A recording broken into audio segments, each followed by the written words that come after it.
بسم اللہ الرحمن الرحیم۔ السلام علیکم دوستو، آپ دیکھ رہے ہیں قسمت ٹی وی۔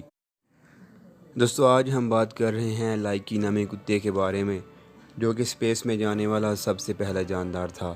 اس سے پہلے نہ تو کوئی انسان اور نہ ہی جانور اسپیس میں گیا تھا۔ 1948 میں ایک ایلبرٹ نامی بندر تھا جس کو سب اورینٹل فلائٹ کا حصہ تو بنایا گیا تھا، مگر یہ کوئی خلائی مشن نہیں تھا، اسی لیے لائکی ہی وہ پہلا جانور ہے جو کہ سب سے پہلے خلا میں گیا تھا۔ تو دوستو کیا یہ گلیوں میں آوارہ پھرنے والا کتا واقعی میں خوش نصیب تھا؟ جیسا کہ ہمیں مختلف اخبارات، ٹی وی اور کتابوں میں بتایا گیا ہے، تو یا پھر یہ اس کی بد نصیبی تھی کہ اس کو اس مشن کے لیے چنا گیا تھا؟ تو سچائی کیا ہے آج ہم اس ویڈیو میں پتہ کرانے کی کوشش کریں گے۔ تو ویڈیو شروع کرنے سے پہلے آپ سے گزارش ہے کہ ہمارے چینل قسمت ٹی وی کو سبسکرائب کر لیجئے اور ساتھ لگے گھنٹی کا آئیکن بھی پریس کر لیں تاکہ ہماری ہر آنے والی ویڈیو آپ تک بآسانی پہنچ سکے۔ تو دوستو 1950 سے پہلے انسان کو خلا میں بھیجا جانا سائنسدانوں کے لیے شاید ناممکن تھا، لیکن اس وقت کے سائنسدان مسلسل اس جدوجہد میں لگے ہوئے تھے کہ انسان کی رسائی خلا تک ممکن ہو سکے۔ سن 1957 میں سوویت اسپیس پروگرام کے ذریعے سے دنیا کا پہلا اسپیس سیٹلائٹ جس کا نام سپوٹنک 1 تھا، اس کو اسپیس میں لانچ کر دیا گیا تھا، لیکن اس سیٹلائٹ میں کوئی بھی انسان، جانور یا کوئی بھی جاندار چیز موجود نہیں تھی۔ اس سیٹلائٹ کی کامیابی کے بعد سائنسدانوں نے سوچا کہ اگلی دفعہ کسی جاندار چیز کو خلا میں بھیجا جانا چاہیے۔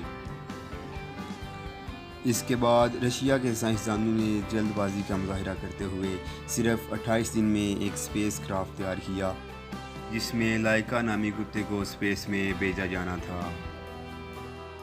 اس مشن کے لیے اسپیس کرافٹ جس کا نام سپوٹنک 2 تھا تیار کیا گیا۔ اس کو خاص طور پر کتے کے لیے ڈیزائن کیا گیا تھا۔ اس اسپیس کرافٹ میں carbon dioxide observer, oxygen generator, spacecraft کو ٹھنڈا رکھنے کے لیے اس میں ایک فین بھی لگایا گیا تھا۔ اس اسپیس کرافٹ کا کیبن اتنا چھوٹا تھا کہ اس میں گھومنے پھرنے کے لیے بھی جگہ موجود نہیں تھی۔ اس پروگرام کے لیے سائنسدانوں نے سوچ سمجھ کر آوارہ کتے کا انتخاب کیا تھا، کیونکہ گھروں میں رکھے گئے پالتو کتوں کی نسبت آوارہ کتے مشکل حالات میں رہنے کے عادی ہوتے ہیں، جو کہ اسپیس پروگرام کے لیے بہترین تھا۔ اس لیے سائنسدانوں نے آوارہ کتے کو ہی انتخاب کیا اور اس کی ٹریننگ شروع کر دی۔ کیونکہ S2 اسپیس کرافٹ کا کیبن بہت چھوٹا تھا، اس لیے اس کتے کو 20 دن تک ایک چھوٹے سے پنجرے میں قید کر کے رکھا گیا تاکہ وہ اس چیز کا عادی ہو جائے۔ اس طرح اس کتے کی ٹریننگ مکمل ہوئی اور اس کو اسپیس کرافٹ میں ایک چین کے ساتھ باندھ کر کیبن میں رکھ دیا گیا۔ اس وقت سائنسدان خلا میں اسپیس کرافٹ بھیج تو سکتے تھے، لیکن اس کو واپس نہیں لا سکتے تھے، اس لیے یہ مشن اس کتے کے لیے خودکشی جیسا ہی تھا، اور اس کتے کو یہ خبر نہ تھی کہ اس کی زندگی کچھ دنوں میں ختم ہونے والی ہے۔ 3 نومبر 1957 کو S2 اسپیس کرافٹ کو لانچ کیا گیا۔ پہلے 3 دن اس اسپیس کرافٹ کو زمین پہ ہی رکھا گیا تاکہ اس کتے کو اس سچویشن کی عادت ہو جائے۔ S2 لانچ کیا گیا اور کتا اس میں موجود اپنی موت کا انتظار کر رہا تھا۔ جلد بازی میں تیار کیا جانے والا یہ راکٹ تھوڑی دیر ٹھیک چلا اور ٹیکنیکل فالٹ کی وجہ سے اس راکٹ کا ایک حصہ اس سے الگ نہیں ہوا، جس کی وجہ سے اس کا ٹیمپریچر بڑھنے لگا۔ کتے کے دل کی دھڑکن تیز ہونے لگی اور اس کی دھڑکن 103 سے بڑھ کر 240 تک جا پہنچی۔ یہ لائکا نامی کتا شدید گرمی کی وجہ سے 3 گھنٹے بعد ہی مر گیا۔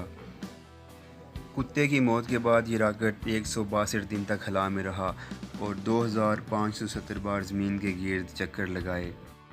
یہ راکٹ 14 اپریل 1958 کو زمین کے ایٹماسفیئر میں داخل ہوا اور کتے کی لاش جو اس راکٹ میں موجود تھی اس راکٹ کے ساتھ ہی جل گئی۔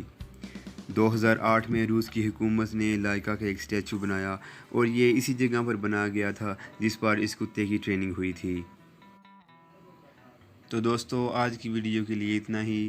اگر ویڈیو اچھی لگے تو اپنے دوستوں کے ساتھ شیئر کیجئے، اس ویڈیو کو لائک کیجئے اور ہمارے چینل قسمت ٹی وی کو ضرور سبسکرائب کر لیجئے گا۔